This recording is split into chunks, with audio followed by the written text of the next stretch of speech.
Assalamualaikum warahmatullahi wabarakatuh. Kembali lagi di channel Radio Horor. Untuk kisah kali ini masih ada kelanjutan dari kisah yang sebelumnya. Sebuah kisah dari tulisannya akun Twitter yang bernama @netrasandikala. Sebuah kisah yang berjudul Cerita Tentang Mereka. Dan sebelum kita lanjut ke ceritanya, tekan dulu tombol like video ini dan jangan lupa tekan juga tombol subscribe channel ini. Dan nyalakan juga lonceng notifikasinya agar tidak ketinggalan cerita-cerita lainnya dari channel ini. Dan buat teman-teman yang pengen membaca langsung ceritanya, nanti silahkan saja kunjungi linknya yang nanti akan saya sertakan di kolom deskripsi. Dan seperti apa untuk kelanjutan dari kisah ini, langsung saja kita simak berikut ini.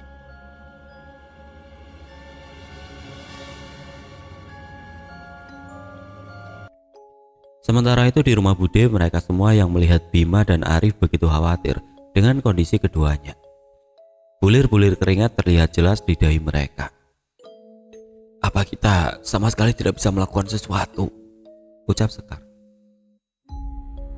"Aku pun merasa tidak berguna menjadi orang tua. Tapi semua sudah memiliki tugas masing-masing. Kita harus berdoa untuk yang terbaik," ujar Bayu terdengar nada getir di setiap ucapannya. Sudah 10 menit berjalan semenjak Bima dan Pak Arif pergi meninggalkan tubuh mereka. Tidak ada pula hal lain yang bisa mereka lakukan selain berdoa. Pak Ade duduk di salah satu sofa. Batinnya tidak lepas dari zikir. Sedangkan Bude duduk di samping anaknya yang terus melantunkan bacaan Quran. Tiba-tiba tubuh Maya menggelepar. Darah segar keluar dari bibirnya. Bude teriak melihat hal itu. Sontak mereka mendekati dan mencoba menenangkannya. Sekar yang melihat itu langsung mengusap darah yang mulai menetes di bantal yang dipakai untuk mengganjal kepala Maya. Udara di sekitar ruangan itu kini terasa mencekam. Angin dingin tiba-tiba masuk entah dari mana, membuat bulu kuduk meremang. Brak! Terdengar suara benda yang jatuh di atas kepala mereka. "Apa itu, Mas?" ucap Sekar ketakutan. "Kita terus berdoa," sahut Pak Ade yang paham kalau itu gangguan gaib. Selama ini dia hanya mendengar cerita-cerita bagaimana kejadian gaib bisa saja merenggut nyawa seseorang. Tapi kali ini dia benar-benar merasakan sendiri betapa ngerinya jika sudah berhubungan dengan mereka. "Ah!" Sekar berteriak kencang dan menghambur ke dalam pelukan suaminya saat melihat sekelebat kain putih menyeberangi ruangan. Bau amis kini menusuk hidung mereka. Terdengar suara tawa lirih mendirikan bulu roma. "Apa itu, Mas?" "Sosok yang akan mengganggu kita," sahut Pak Ade yang berani. Tidak mungkin lagi baginya untuk merasa takut. Dia sudah merasa gagal menjadi orang tua, teman, dan keponakannya sedang berjuang menyelamatkan anaknya. Maka dengan penuh tekad dia juga akan menjaga yang ada di sini. "Aku tidak takut dengan kalian semua. Keluarlah," tantang Pak Ade. Tiba-tiba lampu berkedip, suasana begitu mencekam. Ingat dengan apa yang dipesankan oleh Arif tadi siang, dia mulai membaca doa yang diberikan kepadanya. Panas," terdengar suara wanita yang cukup kencang dari arah dapur. Bau amis mulai menghilang. Mereka berempat kembali duduk di sofa, sedang Bude masih setia di samping Mbak Maya. Di sisi lain, "Bim, sekali lagi rasakan dengan sungguh-sungguh. Mintalah untuk ditunjukkan kemana kita harus pergi," ucap Pak Arif. Terdiam kali ini Bima menutup matanya. Dia melakukan instruksi yang diminta oleh Pak Arif.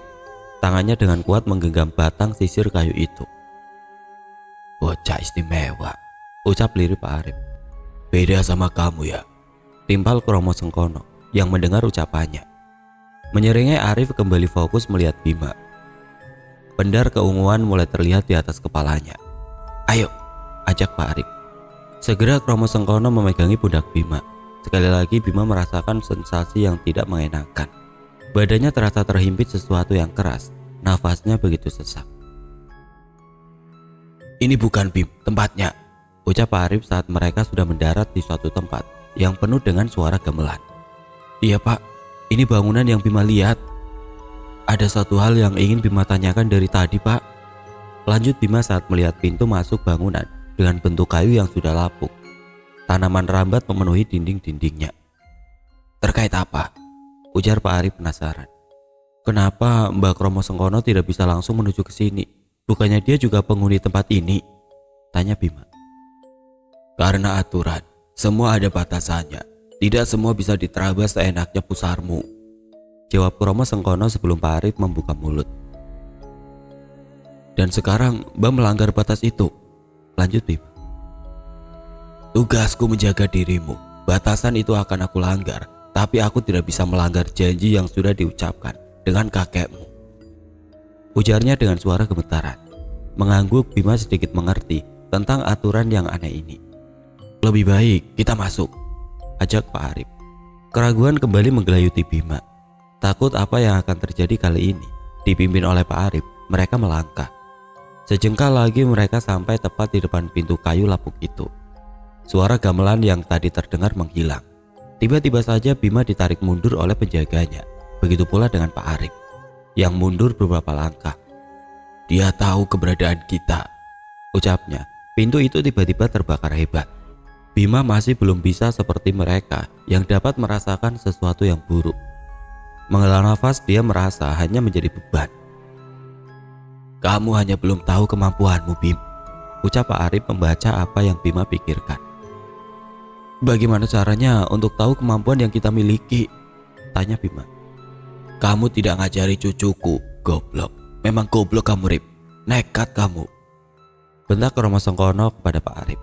Sedangkan Pak Arif tidak terpengaruh dan meminta Bima untuk mendekat ke arahnya. Coba ulurkan telapak tanganmu, hadapkan ke atas. Sekarang bayangkan dirimu sedang memegangi sebuah senjata. Pak Arif memberikan instruksi. Bima kembali memejamkan mata, membayangkan sebuah mata tombak yang pernah dia lihat di salah satu tempat yang tidak diingatnya. Kromo Sengkono menyeringai. Cempoko kuning, ujarnya. Pak Arif yang mendengar itu terkaget. Cempoko kuning merupakan sebuah senjata yang melegenda di mana pernah digunakan untuk membunuh salah seorang raja pada zaman dahulu kala. Apa maksudmu? Ujar Pak Arif heran. Keturunan buangan sudah bangun dari tidurnya, ucap Kromo Sengkono tertawa gembira. Sedang Pak Arif yang mendengar itu langsung merasakan merinding di sekujur tubuhnya. Suara gemuruh terdengar dari berbagai sisi. Tawa yang muncul dari mulut Kromo Sengkono tiba-tiba lenyap. Bima merasakan nafasnya tercekat. Sedang Pak Arif terkesiap dengan memasang kuda-kuda. Ada apa? Ucap Bima yang mencoba menormalkan nafasnya. Mereka mengetahui keberadaan kita, penghuni alas lali jiwo, ujar Pak Arif. Benar saja satu sosok bertubuh aneh. Lehernya begitu panjang menyerupai ular. Kepalanya botak, matanya juling, kaki tangannya begitu pendek. Tiba-tiba muncul dari balik pohon. Belum sempat mereka memperhatikan, muncul lagi sosok pocong tinggi besar dengan kain kafanya yang sudah terbuka sampai tangannya. Kulitnya begitu busuk, banyak koreng dan bisul yang ada di tubuhnya. Bima benar-benar ketakutan sekarang. Mental keberaniannya yang muncul tadi sudah hilang diterpa angin yang entah dari mana terus berhembus kencang. Tangannya kebas oleh keringat, kakinya terasa lemas untuk bisa menopang tubuhnya. Dirinya benar-benar takut dengan kepungan demit yang mengelilingi mereka. Blap. Cahaya merah kekuningan tiba-tiba menyambar di depan mereka. Sosok Banaspati kembali muncul. Kromo Sengkono dan Pak Arif sudah bersiap untuk bertarung. Tunggu, percuma kalian melawanku. Lihatlah di sekitar kalian. Sudah aku kasih tahu. Bau anak itu membuat huru hara. Sekarang mereka sudah tahu anak itu punya pengaruh, ujarnya serius. Bima yang mendengar itu justru bingung. Kenapa dia begitu diinginkan? Sedang dia sendiri tidak tahu apa yang sedang terjadi. Benda yang kini berada di tangannya dia genggam dengan erat. Belum sempat Bima bertanya, tiba-tiba ada sosok wanita yang melayang menuju ke arahnya. Sambil tertawa keras, sosok tersebut mendelik ke arah Bima. Tangannya terjulur ke depan seakan ingin menyambar tubuhnya. Blak! Sosok itu terpental. Kromo Sengkono dengan cepat mengayunkan tangannya yang besar dan mengenai sosok wanita itu. Sedang di sisi lain Pak Arif juga sedang berkelahi dengan sosok-sosok lainnya yang ternyata juga sudah mendekat. Bim, jangan sampai mereka menyentuh tubuhmu, teriak Pak Arif kencang. Kromo Sengkono juga sedang bertarung. Banyak sekali sosok yang mendekat. Bima hanya berdiri mematung memandang mereka. Bau anyir darah menusuk hidung Bima. Suara gemeretak gigi terdengar dari sisi belakang Bima. Kali ini ada sosok yang lebih menjijikan lagi. Separuh mukanya hancur meleleh, giginya hitam, kepala dan tubuhnya tidak utuh. merangkak mendekati Bima dengan cepat. Tinggal sejengkal lagi tangan sosok itu menyentuh leher Bima. Tiba-tiba saja kobaran api datang dan menghantam tubuh sosok itu. Bima ikut terpental beberapa meter, dadanya terasa sakit sekali. Darah mengalir dari bibirnya. Banaspati entah datang dari mana menubruk sosok yang ingin membawa pergi Bima. Kromo Sengkono yang menyadari Bima dalam bahaya secepat kilat sudah berada di sampingnya. Banaspati kembali berputar-putar, yang sekarang terlihat seperti lingkaran api. Pak Arif mendekat ke arah mereka. Dia kewalahan dengan sosok-sosok yang datang silih berganti tiada habisnya. Dia terluka di beberapa bagian. "Kamu tidak apa-apa, Bim," ucapnya sambil mendekat ke arah Bima. Menggeleng, Bima memberikan gestur kalau dia tidak apa-apa. Meski dadanya begitu sesak dan panas, ini semua di luar prediksi Pak Arif. Dia tidak menyangka kalau ternyata energi Bima sangat diinginkan oleh mereka. "Sengkono, kita harus pergi dari sini," ucap Pak Arif panik yang melihat demit alas lali jiwo bertambah banyak. Suara gamelan mulai terdengar kembali, menambah keriuhan tempat tersebut.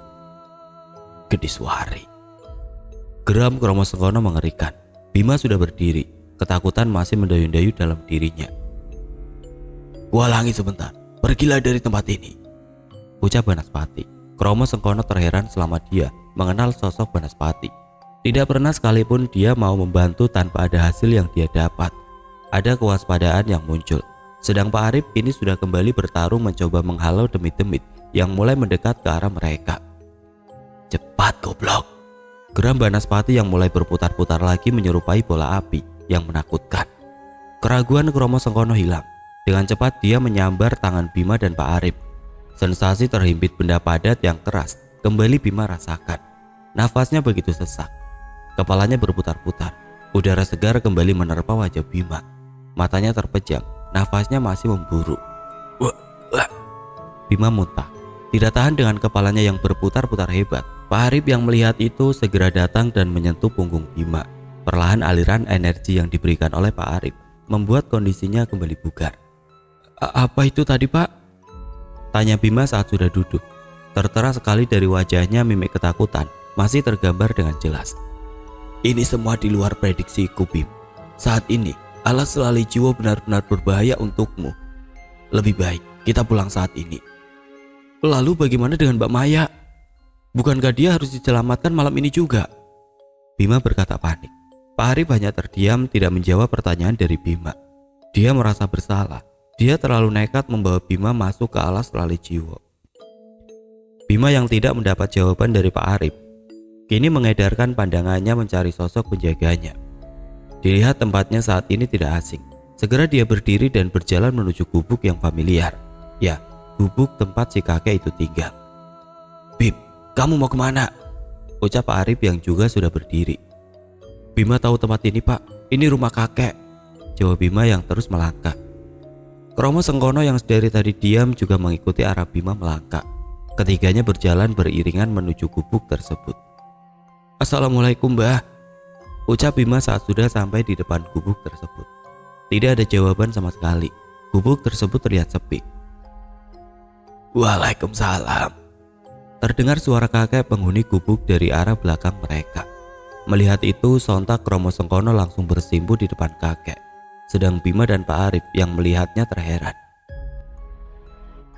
"Babak belur kamu," ucapnya pada Kromo Sengkono sambil terkekeh.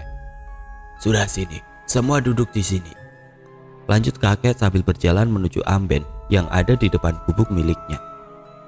"Tunggu sebentar," katanya saat berjalan masuk ke arah gubuk. Beberapa saat mereka bertiga diam. "Mbak Kromo Sengkono, kamu tahu ini di mana?" tanya Bima. "Bukan aku untuk bicara, biar kakek yang menjelaskan." Jika dilihat dari dekat, memang Kromo Sengkono banyak memiliki luka di badannya. Beberapa cairan hitam yang Bima pikir itu darah mengalir di beberapa bagian. "Sudah, ini Simba cuma punya air bening, diminum dulu," ucapnya saat sudah kembali dari dalam. Kromo Sengkono awalnya sungkan dengan itu semua. Ada ketakutan yang menyelimuti wajahnya. Berbeda dengan Bima yang pernah merasakan air dari kendi tersebut. Dia langsung mengambil dan meminumnya. Sekarang Pak Arif yang melihat itu bertanya-tanya, siapa sebenarnya sosok laki-laki yang ada di depannya saat ini. "Gak mau minum kamu, Rif?" ucap kakek tersebut. Tersentak Pak Arif menyadari sosok yang ada di depannya. Dia langsung berdiri dan sungkem kepada kakek tersebut. Maaf, Arif tidak tahu kalau ini si Mbah. Sudah, tidak apa-apa, berdiri sekarang, ucap kakek tersebut sambil menyuruh Pak Arif berdiri. Ini semua pelajaran untuk kalian semua, ujarnya setelah diam beberapa saat. Sementara itu, Mas Bima, ratap Sekar yang melihat anaknya mengeluarkan darah dari bibirnya. Bayu tidak kalah panik. Sedari tadi dia menahan Sekar yang mencoba untuk membangunkan Bima. Kondisi Arif juga tidak lebih baik. Beberapa kali dia mengeluarkan darah dari hidung dan mulutnya.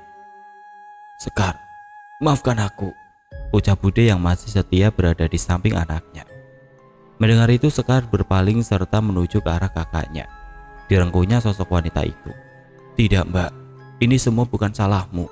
Aku benar-benar khawatir dengan keadaan mereka saat ini, ucapnya sambil menitikan air mata. Suasana di rumah itu kini benar-benar mencekam. Udara begitu menyesakan, bau bangkai dan amis menguar dari berbagai arah. Suara-suara tanpa sosok saling bersautan. Tidak ada yang berani beranjak dari ruang keluarga tersebut. Bahkan keinginan untuk pergi ke kamar mandi pun mereka urungkan. Maya tiba-tiba tersentak. Dia berteriak dengan keras. Panik, Bude segera memeluk anaknya. Tangisnya pecah. Tidak tahu harus berbuat apa, pikirannya kalut memikirkan keselamatan anaknya serta Bima dan Arif. Semua orang yang ada di situ merasakan tidak bisa berbuat apa-apa kecuali terus berdoa. Di sisi lain, Mbak Maya gimana Pak? Tanya Bima kepada Pak Arif yang sedari tadi diam setelah dia mendengar apa yang diucapkan oleh si kakek. Jangan khawatir anak ganteng, mbakmu tidak apa-apa. Biar nanti Kromo Sengkono dan Arif yang kesana. Bima boleh ikut kek, Bima sudah janji sama Mbak Maya, ucap Bima. Walau ketakutan tapi dia sadar tujuannya datang ke sini untuk menyelamatkan sepupunya dari Gendiswari. Dia tetap tidak bisa duduk di sini dan hanya menunggu. Bagaimanapun juga Bima dari dulu selalu memegang teguh dengan apa yang sudah diucapkan olehnya. Bayu selalu mengajarkan Bima untuk menjadi laki-laki yang bertanggung jawab. Di sana terlalu bahaya, Bim. Lebih baik kamu di sini menunggu. Aku sudah tahu keberadaan Maya, ucap Pak Arif. Sedang kakek hanya tersenyum melihat Bima yang memegang teguh janjinya. Boleh kamu ikut, tapi satu, kalau berani ya berani, jangan takut-takut. Mendengar itu Bima terkesiap, mengingat setiap kejadian yang tadi dilaluinya. Mentalnya masih jauh dari kata berani. Bahkan dikala ada sosok yang datang menghampirinya, justru malah dia terdiam, tidak bisa melakukan apa-apa. Gimana? Tetap mau ikut? Ucap kakek tersebut yang kini malah membelai kepala Bima dengan lembut. Bima bingung, bagaimana nantinya jika dia malah menjadi beban bagi mereka. Tapi dia juga sudah berjanji untuk menyelamatkan Mbak Maya. Bima siap, janji tetap janji, ujar Bima mantap. Mendengar itu Kromo Sengkono tertawa. Orang yang dilindunginya benar-benar bocah yang menarik. Ya, kalau itu pilihanmu, sekarang ikut aku sebentar, kata si kakek sambil berdiri. Iya Mbah, ucap Bima sambil mengikuti si Mbah menuju halaman depan rumahnya.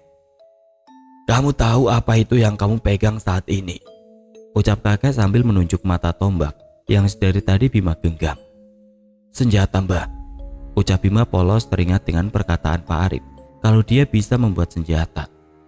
Mendengar itu si kakek justru malah tertawa. Sudah, sini pinjam, pinta si kakek sambil menjulurkan tangannya. Bima yang bingung pun langsung memberikan benda itu.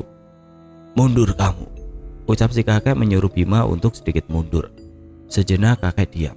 Lalu dengan kekuatan yang mengejutkan, dia menancapkan mata tombak itu ke dalam tanah. Tiba-tiba angin berembus dengan kencang. Asap keluar dari arah mata tombak yang ditancapkan oleh kakek. Kali ini tergantikan dengan sosok wanita. Wanita yang begitu cantik dengan menggunakan baju Jawa berwarna kuning cerah. Bima, ucapnya lembut. Mbah. Melihat itu semua Pak Arif dan Kromo Sengkono kaget. Sosok yang ada di depan Bima benar-benar memiliki energi yang luar biasa. Sudah, sekarang jagalah cucuku, ucapnya sambil beranjak pergi meninggalkan mereka berdua menuju Kromo Sengkono dan Pak Arif. Aku Cempaka Kuning, tidak usah takut, tidak usah khawatir. Aku sudah tahu masalahmu. Sebelum kamu bertemu dengan Gendiswari, kamu harus siap mental. Jangan takut dengan barang yang tidak enak dimakan. Ucapnya lembut dan kembali lagi menjadi sebuah mata tombak. Mengambil mata tombak itu, Bima segera kembali ke gubuk di mana mereka sedang duduk memperhatikan Bima. Sudah? Tanya si kakek tersenyum. Sudah mbah, jawab Bima mantap. Sudah, sana, kalau mau diteruskan, jangan khawatir, tetap berpegang teguh dengan Yang Maha Kuasa. Mereka bertiga berdiri, meminta restu kepada kakek dan segera kembali berjalan ke arah halaman gubuk. Saat sudah sampai di halaman, Kromo Sengkono memegangi pundak Bima dan Pak Arif. Kembali sensasi terhimpit benda keras Bima rasakan. Tiba-tiba mereka sudah berada di tempat di mana tadi mereka dikepung oleh sosok penghuni alas Selali Jiwo. Dilihatnya sekeliling banyak pohon yang masih berasap. Banaspati mengamuk, ujar Kromo Sengkono singkat. Api yang berkobar di daun pintu juga sudah padam. Mengucap basmalah, Pak Arif memimpin mereka untuk melangkah masuk ke dalam. Benar, bangunan yang di dalamnya mirip sekali dengan apa yang Bima lihat. Sebuah pendopo yang besar dengan banyak gamelan di dalamnya. Tapi tempat itu begitu sepi. Tidak ada tanda-tanda keberadaan Mbak Maya dan Gendiswari. Hanya ada satu kursi rotan kayu yang berada tepat di tengah pendopo. Di mana Mbak Maya, Pak? Ucap Bima mengedarkan pandangannya. Aku tidak tahu, Bim. Lebih baik kita berhati-hati. Ucapnya yang juga sedang mengedarkan pandangannya. Kamu coba sekali lagi lihat di mana keberadaan Gendiswari, Bim, pinta Pak Arif. Mengerti, segera Bima mengambil sisir kayu yang dia masukkan ke dalam kantong celananya. Dia berkonsentrasi penuh mencoba melihat di mana Gendiswari menggunakan media sisir yang sedang dia pegang. Tapi tetap sama, Bima hanya melihat bangunan pendopo yang ada di depannya. Bagaimana, Bim? Tanya Pak Arif sesaat setelah Bima membuka matanya. Tidak berubah, Pak. Bima hanya melihat bangunan pendopo yang mirip dengan yang ada di depan kita, jawab Bima mantap. Mendengar itu, Pak Arif kini duduk bersila, segera dia merapalkan sesuatu yang tidak bisa Bima dengar dengan jelas. Terdengar dentuman keras dari arah depan mereka. Kini sosok yang mereka cari sedang berdiri tepat di depan mereka bertiga. Gendiswari, sosok yang selama ini meneror Bima dan keluarganya, berdiri dengan senyum yang mengerikan. Sosok Maya ada di belakangnya, duduk di atas kursi rotan kayu yang sudah tampak berumur. Tidak kaget kalau kalian semua bisa sampai di tempatku, Kromo Sengkono dalangnya, ucap Gendiswari yang kini berjalan mendekati Maya yang tampak tertidur. Anak ini sudah jadi milikku. Aku sudah bilang dari kemarin, lanjutnya dengan suara yang menggelegar. Bima yang mendengar itu seketika menutup telinganya. Bukan hakmu mengambil sukma manusia, kata Pak Arif yang sudah bersiap-siap dengan kuda-kudanya. Bocah seperti kamu tidak tahu apa-apa, lebih baik diam, balas Gendiswari yang saat ini tengah memeluk tubuh Maya dari sisi samping kursi rotan. Banyak omong, ujar Kromo Sengkono yang langsung bergerak. Dalam sekejap mata dia sudah ada di depan Gendiswari. Dengan cepat dia menarik tubuhnya dan berpindah tempat lagi di depan pendopo. Tidak kalah cepat Gendiswari bisa melepaskan diri, melecutkan selendang yang dibawanya ke arah Kromo Sengkono yang berhasil menghindar. Tujuan Kromo Sengkono adalah menjauhkan Gendiswari dari Maya. Sudah terlalu lama sukmanya dikuasai oleh Gendiswari. Bima yang melihat itu sudah bersiap. Ketakutannya sudah hilang. Yang ada saat ini bagaimana caranya membawa Mbak Maya pergi dari tempat ini. Suara gamelan kembali lagi terdengar. Gendiswari mulai menari. Cih, nenek tua sepertimu tidak layak menjadi seorang penari, ucap Kromo Sengkono. Mendengar hinaan yang terlontar dari mulut lawannya, kini Gendiswari duduk bersila. Suasana tiba-tiba senyap, udara dingin menerpa. Angin datang berhembus dengan cepat. Sosok penghuni alas Selali Jiwo kembali berdatangan. Kamu yang ngundang demit-demit itu, geram Kromo Sengkono saat melihat demit-demit yang tadi mereka hadapi mulai berdatangan. Kamu lupa, ini tempat apa? Ujarnya menyeringai memperlihatkan siungnya yang tajam. Suara gamelan terus berbunyi. Tubuh Bima merinding dengan hebat, ditambah dengan suasana yang begitu mencekam. Mereka bertiga dikepung dengan sosok-sosok yang mengerikan. Sanggarpati, ucap Kromo Sengkono. Mendengar itu Gendiswari tertawa terbahak-bahak. Sudah sadar, ucapnya. Seketika Kromo Sengkono kembali ke sisi Bima dan Pak Arif. Sanggarpati. Alun-alun dari alas Lalijiwo, Gendiswari yang mengundang sosok penghuni alas ini, ucap Pak Arif. Mendekat ke arah Bima sejenak dia menajamkan matanya. Jika memang ini akhir dari hidupku, sebisa mungkin selamatkan Maya. Aku sudah banyak berutang budi dengan keluargamu, lanjut Pak Arif. Bergerak salah satu sosok meluncur ke arah mereka. Terkesiap Kromo Sengkono melempar sosok tersebut ke arah Gendiswari yang kini tengah menari di tengah pendopo. Melihat itu Pak Arif segera duduk bersila. Bima kembali siaga dan mengedarkan pandangannya. Mata tombak cempoko kuning sedari tadi sudah dia genggam dengan erat. Jika ada sosok yang mendekat, dia berniat untuk langsung menusukkan mata tombak itu ke tubuh mereka. Semakin banyak sosok yang mendekat, Pak Arif kini sudah berdiri dan menghajar beberapa dari mereka. Teknik silat yang Bima lihat benar-benar membuatnya kagum. Dia lupa bahwa dia juga mempelajari silat di dunia manusia. Teringat dengan kata-kata Pak Arif, Bima hanya belum tahu kemampuannya. Meski belum memiliki tingkatan yang tinggi, setidaknya dia tahu dasar-dasar bela diri yang pernah dipelajarinya. Aku akan membantumu, terdengar suara lembut wanita di telinga Bima. Kromo Sengkono saat ini sedang menghadapi Gendiswari. Suara dentuman demi dentuman terdengar dari arah mereka. Satu sosok dengan cepat bergerak menuju Bima. Pak Arif yang sedang dikerubungi demit alas Lalijiwo melihat Bima sedang dalam bahaya. Saat sedang berusaha mencapai Bima, dirinya tersentak. Bima dengan lincah dapat menghindari sosok tersebut dan menghujamkan mata tombak yang dipegangnya tepat di kepala demit tersebut. Tersenyum kembali, dia fokus menghadapi lawannya. Bima yang kaget karena badannya bergerak dengan sendirinya. Kali ini lebih banyak sosok yang mendekat. Beberapa sudah Bima lumpuhkan. Gemuruh suara kembali terdengar. Langit yang semula gelap tiba-tiba menyala, membentuk sebuah garis merah kekuningan. Demit-demit yang mengerubungi Bima terpental. Sosok Banaspati kembali datang. Selamat datang untuk Cempoko Kuning, ucap Banaspati sambil duduk bersimpuh di depan Bima. Sedang Bima yang melihat itu heran. Tidak tahu kenapa sosok yang terkenal buas ini malah bersimpuh di depannya. Tapi tidak ada waktu lagi. Keselamatan Mbak Maya saat ini lebih penting daripada sebuah penjelasan.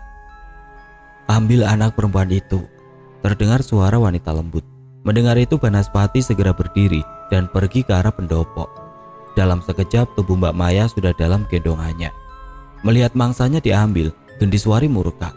Dia menyabetkan selendangnya membebi buta. Kromo Sengkono terlempar jauh dengan suara dentuman yang luar biasa keras. Sedang Pak Arif juga sudah mulai kewalahan dengan banyaknya sosok yang datang. Bantu bocah-bocah itu, sekali lagi terdengar suara wanita lembut. Banaspati tanpa menunggu lama langsung menuju Pak Arif dan membawanya kembali ke sisi Bima. Kondisinya benar-benar buruk.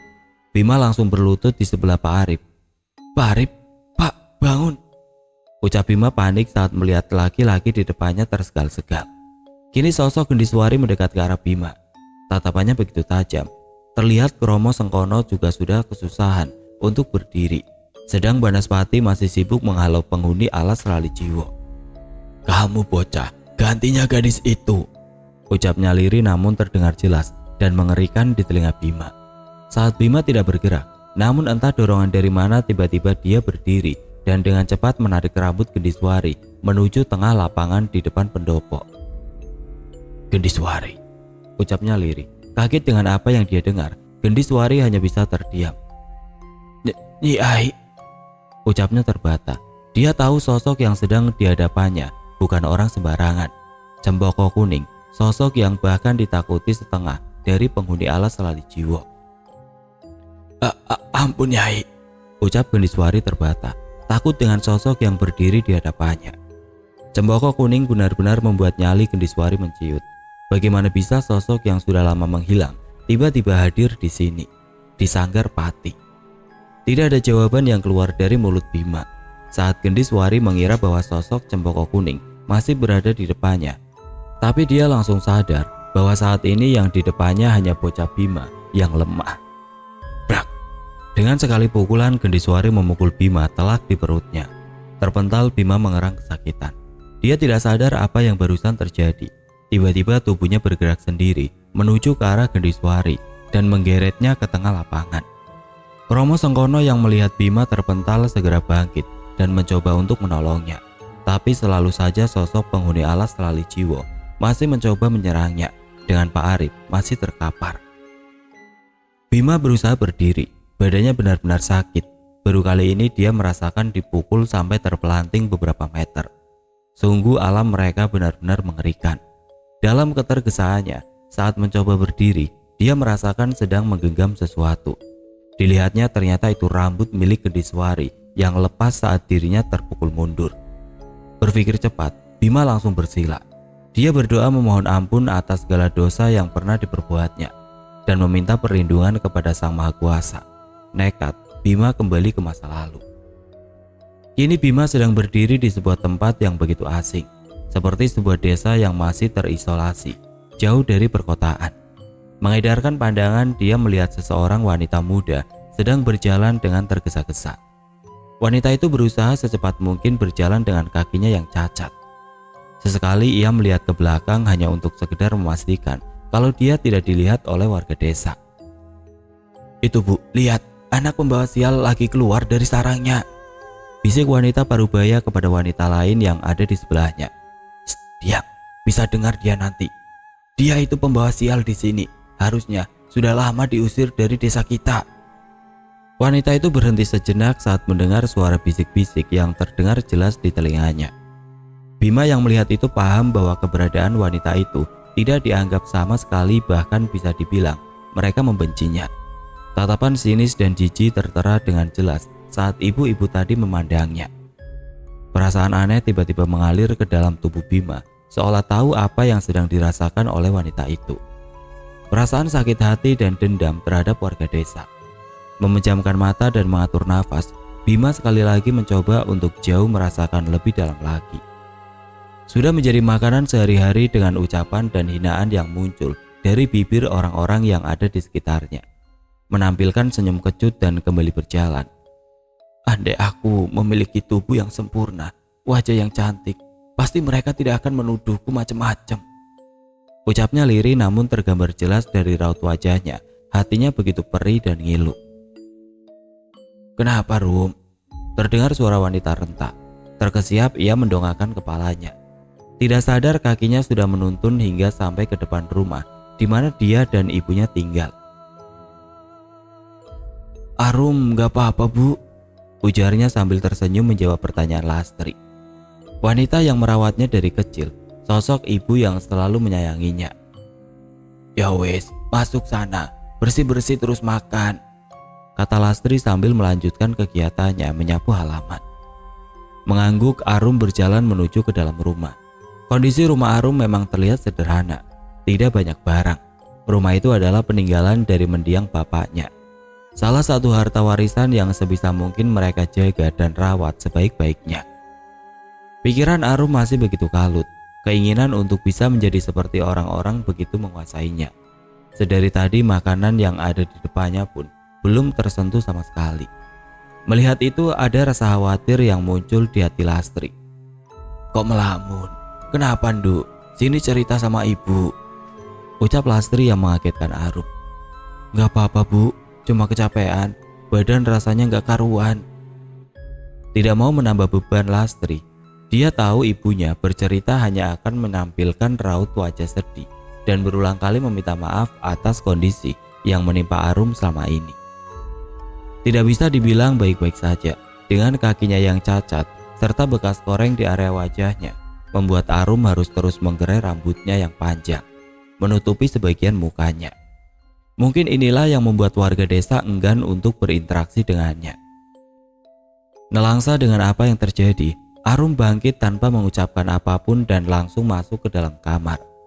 Sudah puluhan kali dia menangis. Berbagai cara dia lakukan agar bekas koreng yang ada di mukanya bisa hilang. Mulai dari ramuan tradisional hingga pergi ke tabib, tapi tetap saja luka-luka yang ada di tubuh Arum tidak bisa hilang. Kelelahan karena menangis tanpa sadar, Arum tertidur di senja itu. "Nak, bangun. Terdengar ucapan lembut dari arah samping tempat tidur Arum. Dia merasakan usapan lembut menerpa rambutnya. Menggeliat, Arum membuka mata. Seketika dia kaget. Tadinya dia berpikir bahwa suara wanita yang membangunkannya adalah Lastri. Namun ternyata itu bukanlah ibunya, melainkan sosok wanita yang cantik dan rupawan. Melihat itu, Arum langsung beranjak menuju ujung kasurnya. Dengan jelas kali ini dia melihat seorang wanita yang begitu cantik. Kulitnya halus, warnanya kuning langsat bagai cahaya rembulan yang sedang bersinar terang. Rambutnya hitam lurus, tergerai hingga punggungnya. Bibir dan matanya yang indah membuat siapa saja pasti betah berlama-lama menatap wanita itu. "Sini nak." Sekali lagi wanita itu memanggil Arum untuk mendekat ke arahnya. Bagai terhipnotis, Arum mendekati wanita itu. "Maaf, kamu siapa ya?" ucap Arum sopan saat sudah berada di depan wanita itu. "Tidak perlu tahu aku siapa," jawabnya dengan senyum lembutnya. "Kalau kamu pengen jadi cantik, aku bisa membantumu nak." Lanjutnya yang kini sudah membelai pipi Arum. Arum tersentak, dirinya bangun dengan nafas yang memburu. "Ternyata cuma mimpi," ucapnya sambil melihat jam yang sudah menunjukkan pukul 5 sore. Segera dia bangkit dari ranjangnya untuk menuju kamar mandi. Malamnya dia tidak bisa melepaskan ingatan tentang mimpi yang terjadi sore tadi. Wanita itu benar-benar cantik. Ingin sekali dirinya bisa menjadi seperti itu, dengan kulit yang halus dan badan yang begitu sempurna. "Andai aku bisa menjadi seperti itu, pasti orang-orang desa akan menyanjungku." Batin Arum yang tengah duduk menatap langit tanpa bintang malam itu. Hembusan angin dingin tiba-tiba menerpa wajah Arum. Sejenak dia menikmati angin yang berhembus lumayan kencang. Hingga dia mendapati ada satu bayangan. Seseorang yang berdiri tidak jauh dari tempatnya duduk saat ini. Dilihatnya dengan seksama sosok tersebut. Tapi jarak yang lumayan jauh membuat pandangan Arum tidak begitu bisa menangkap siapa sosok itu. Merasa takut, dia beranjak masuk dan segera menutup pintu rumahnya. Suasana di dalam rumah sudah sepi. Lastri ibunya juga pasti sudah tidur. Saat sudah hendak masuk ke dalam kamar, begitu kagetnya dia, sudah ada orang yang duduk di tepian ranjang. "Siapa kamu?" tanya Arum yang kini mulai dilanda ketakutan. "Tidak usah takut, Nduk." Namun Arum masih tetap setia berdiri di depan pintu. Dia punya perasaan tidak enak dengan wanita di hadapannya. Wanita itu bangkit. Arum sedikit mundur. "Bukannya kamu pengen cantik, Nduk?" ujarnya masih menatap Arum dengan senyum yang begitu memikat. Sedang Arum sendiri saat ini benar-benar merasa takut dengan apa yang dilihatnya. Jelas dia bukan manusia. "Kalau kamu ingin menjadi cantik, aku tunggu di malam Selasa Kliwon di Sendang sisi desa," ucapnya dengan dibarengi sosok yang tiba-tiba lenyap dari pandangan Arum. Kaget, Arum berlari menuju kamar ibunya. "Bu, ibu!" ucap Arum panik dengan apa yang barusan dia lihat.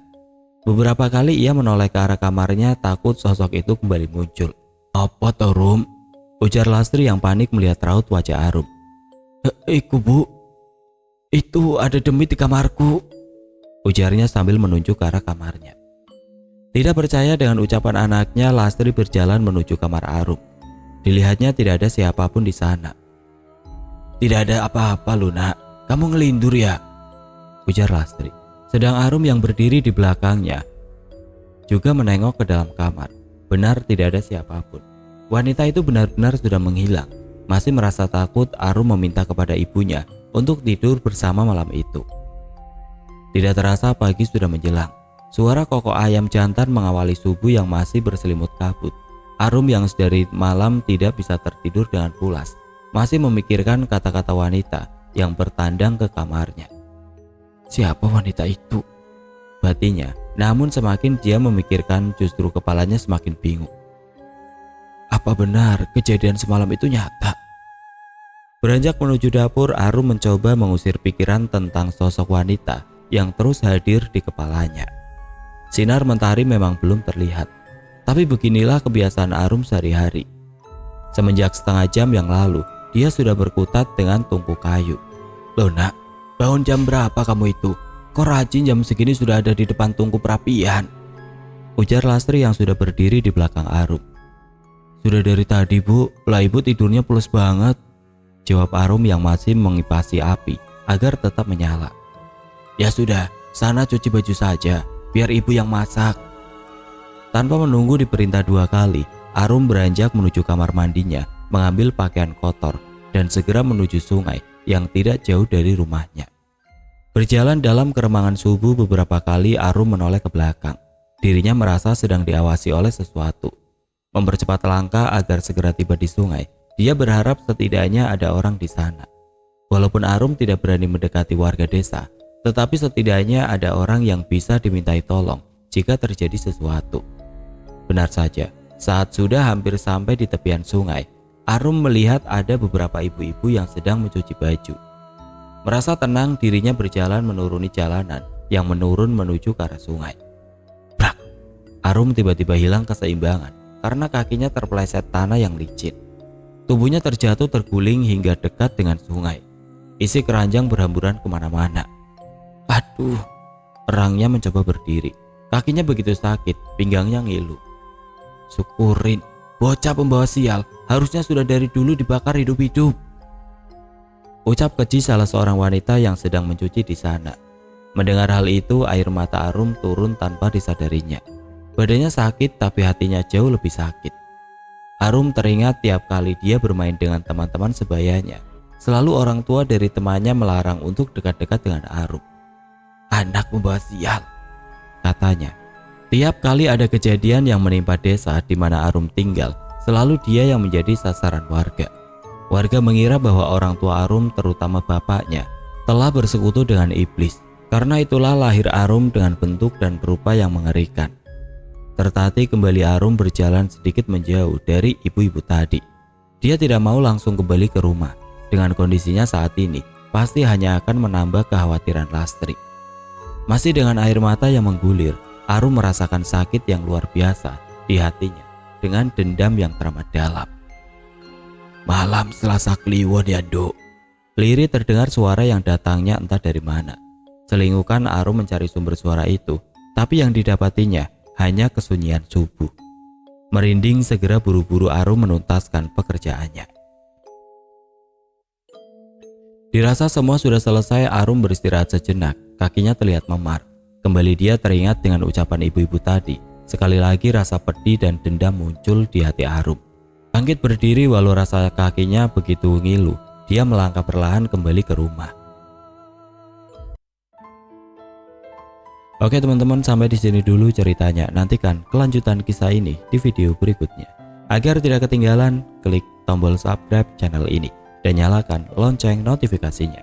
Wassalamualaikum warahmatullahi wabarakatuh.